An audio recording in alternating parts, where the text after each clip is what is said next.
সরু চাকলি পুরো রেডি হয়ে গেছে, নরম তুলতুলে বিউলির চাল আর ডাল দিয়ে।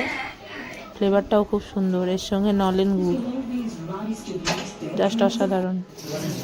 রাতে একটু সরু চাকলি করবো, তার জন্য এখানে চাল আর বিউলির ডাল ভিজিয়ে রাখা হয়েছে। চাল শুধু চাল দিয়েও সরু চাকলি করা যায়, কিন্তু বিউলির ডালটা দিলে সুন্দর গন্ধটা খুব সুন্দর ছাড়ে। কিন্তু চাল আর বিউলির ডাল ভেজানো আছে। শীতের সময় রাত্রেবেলা একটু সরু চাকলি আর নলেন গুড়।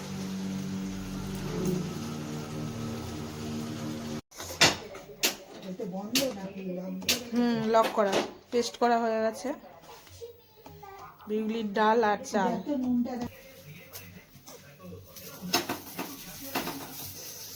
দু জায়গায় বোঝা গেছে, তাড়াতাড়ি হবে যাতে।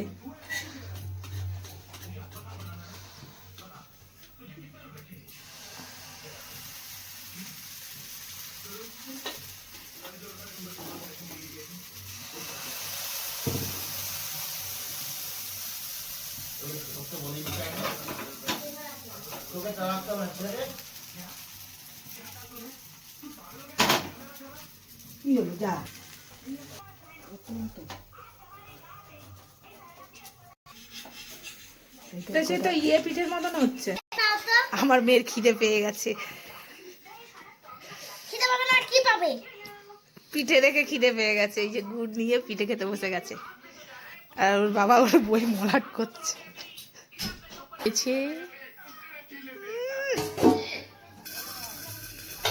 খুব সুন্দর ফুটো ফুটো হয়ে গেছে সরু চাকলি।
I know.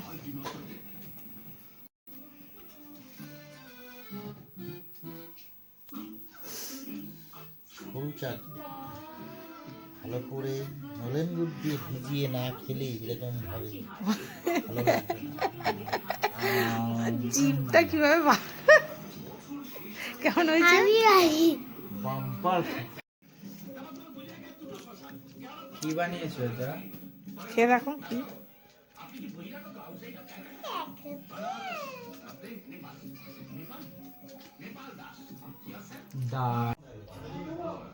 চিতল পিঠেগুলো দুধে ভেজানো হয়েছে।